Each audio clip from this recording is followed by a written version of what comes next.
Bapak Ibu yang saya hormati, dalam pelaksanaan proses akreditasi, asesor bertugas melakukan visitasi. Nah, visitasi ini bertujuan untuk mendapatkan data dan informasi tentang kondisi objektif sekolah madrasah untuk menentukan status dan peringkat akreditasi. Melalui visitasi, asesor akan melakukan verifikasi, validasi, dan klarifikasi data dan informasi melalui telaah dokumen, angket, wawancara, dan juga observasi terhadap kondisi objektif di sekolah madrasah yang divisitasi. Nah, kali ini saya akan mengupas seputar penggalian data dan professional judgment dalam proses pelaksanaan visitasi yang akan dilakukan oleh asesor. Bapak Ibu, dalam pelaksanaan visitasi nantinya, para asesor akan bertugas untuk melakukan pengumpulan data dan informasi serta melakukan professional judgment. Penggalian data dan informasi ini yaitu telaah dokumen, observasi, wawancara, dan juga angket. Nah, pada telaah dokumen ada beberapa hal yang perlu dicermati oleh para asesor. Yang pertama, sebelum melakukan visitasi, asesor harus membaca terlebih dahulu dokumen sekolah madrasah yang ada di Sispena. Kemudian, pada saat visitasi, asesor melakukan cross-check dengan data yang disajikan oleh sekolah. Dan tidak lupa asesor memastikan originalitas dokumen yang disajikan. Bukan sekedar mencocokkan apakah dokumen ini ada atau tidak, ya. Jadi cek originalitasnya. Perhatikan pula kesesuaian antara dokumen yang tersedia dengan dokumen yang diperlukan. Perhatikan tanggal penulisan dokumen-dokumen yang ditelaah tersebut. Perhatikan ciri dokumen itu sudah lama dibuat atau sedang dibuat pada saat akan dilaksanakannya visitasi. Nah, ini perlu kecermatan dari para asesor. Bapak Ibu yang saya hormati, ternyata telaah dokumen ini cukup banyak ya, hampir ada pada seluruh butir. Dari 40 butir inti dan juga butir kekhususan, ada sekitar 50, itu 48 butir itu memerlukan telaah dokumen. Nah, sehingga ini perlu keterampilan dari para asesor untuk melaksanakan proses telaah dokumen. Kita bisa lihat di sini ya, ada ini butir 1 sampai dengan 16, ini ternyata yang kosong hanya di butir 15. Kemudian di butir 17 sampai dengan 35 ini yang tidak ada telaah dokumen hanya butir 17 ya. Kemudian pada butir kekhususan ini untuk jenjang SD, SMK dan juga SLB, di sini semua membutuhkan telaah dokumen. Jadi sungguh penting keterampilan para asesor dalam melakukan telaah dokumen ini.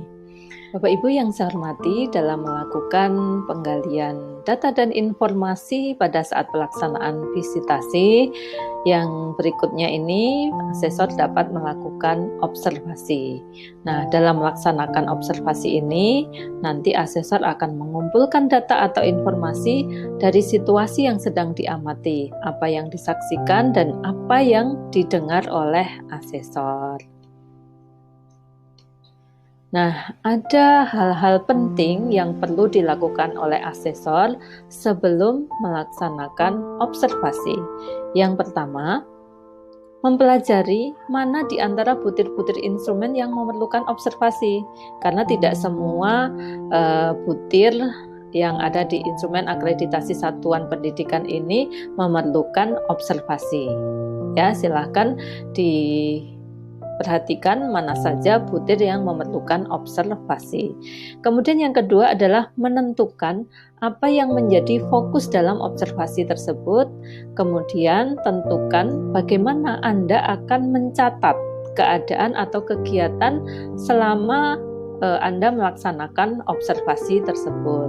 Kemudian tentukan perilaku apa saja yang akan menjadi target observasi, tentukan kegiatan apa saja yang akan diobservasi, dan perkirakan berapa lama waktu yang diperlukan untuk observasi pada setiap keadaan atau kegiatan.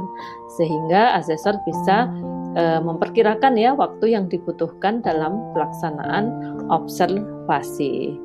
Nah, ada hal-hal penting yang perlu diperhatikan ya oleh asesor pada saat ya melaksanakan observasi. Yang pertama, sampaikan kepada pihak yang sedang diobservasi untuk melakukan kegiatan sebagaimana biasanya. Jadi biar berjalan secara normal ya keadaan atau aktivitas yang berjalan dalam kegiatan pembelajaran sehari-hari. Bersikaplah netral ya, tidak ada presumption ya, artinya di sini tidak ada underestimate atau overestimate dan sebagainya. Bersikap netral. Fokuskan untuk mencatat apa saja yang disaksikan dan didengar saja. Jangan melakukan analisa atau judgement terhadap yang sedang diobservasi. Jadi ketika melakukan observasi itu jangan melakukan analisis dan juga judgement ya terhadap objek yang sedang diamati. Fokus terhadap apa yang sedang diobservasi, tidak sambil melakukan hal lain ya. Jadi mungkin perangkat seperti handphone ya dan sebagainya bisa disimpan terlebih dahulu karena Bapak Ibu akan fokus melaksanakan observasi. Jangan memberikan reaksi baik secara verbal maupun non-verbal terhadap apa yang sedang diobservasi. Buatlah catatan tentang data yang ditindaklanjuti dalam pengambilan data yang lain, misalnya wawancara. Kemudian juga jangan buru-buru ketika mengambil keputusan. Kemudian khusus observasi kelas, pastikan asesor tidak mengganggu proses pembelajaran yang sedang berlangsung. Nah, Bapak Ibu, pastikan data dari hasil observasi Anda ini dapat terbaca kembali. Pastikan jika Anda menggunakan simbol-simbol, Anda ingat arti dari simbol-simbol tersebut. Jadi ketika kita melakukan observasi kan kadang menggunakan catatan kecil ya. Nah, di situ mungkin menggunakan simbol-simbol tertentu. Pastikan bahwasanya Bapak Ibu bisa mengingat kembali apa yang dicatat dalam proses observasi tersebut. Bapak Ibu, penggalian data berikutnya yang dapat dilakukan oleh asesor adalah wawancara. Nah, ada beberapa hal penting yang perlu dicermati oleh asesor ketika melaksanakan wawancara ya. Yang pertama yaitu pelajari seluruh isi instrumen IASP dan tentukan butir mana saja yang memerlukan penggalian data lewat wawancara. Seperti halnya observasi tadi, tidak semua butir dalam instrumen IASP 2020 ini membutuhkan observasi. Demikian pula, tidak semua butir di dalam IASP ini membutuhkan langkah pengambilan data secara wawancara. Ada kemungkinan satu wawancara ini bisa mencakup data yang diperlukan dalam beberapa butir pernyataan.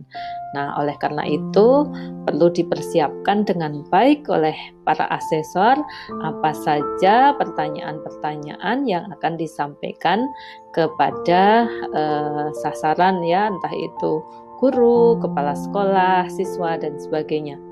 Kemudian baca aspek atau data atau informasi yang dicari untuk setiap butir yang terdapat dalam kumpulan tabel wawancara. Kemudian siapkan pertanyaan-pertanyaannya. Buat banyak pertanyaan yang terkait dengan aspek data atau informasi yang dicari untuk menghindari spontanitas pertanyaan yang kurang mengena pada sasaran. Jadi, Bapak Ibu para asesor harus mempersiapkan terlebih dahulu butir-butir pertanyaan yang akan ditanyakan ya melalui metode wawancara ini. Kemudian yang keempat, jika akan mencatat atau merekam pada saat pelaksanaan wawancara, Jangan lupa sampaikan kepada responden bahwa Anda akan melakukan hal tersebut selama wawancara berlangsung. Jadi mintalah izin ya kepada responden bahwa Anda akan melakukan proses perekaman. Bapak Ibu, instrumen yang ketiga untuk penggalian data dan informasi adalah angket. Penggalian data melalui angket ini hanya ada pada 2 butir ya, butir 2 dan 4. Nanti ada dua alternatif pengisian angket, yaitu secara online melalui sistem dan secara manual. Nah, setelah kita memahami keempat instrumen untuk penggalian data dan informasi tersebut, apa yang perlu dilakukan oleh asesor setelah mendapatkan semua data ya dari keempat teknik pengumpulan data tersebut ya, baik itu telaah dokumen, kemudian tadi ada observasi, wawancara, dan juga angket. Nah, Bapak Ibu perlu diketahui ya bahwasanya karakteristik IASP 2020 ini lentur ya, sesuai dengan karakteristik sekolah madrasah yang heterogen.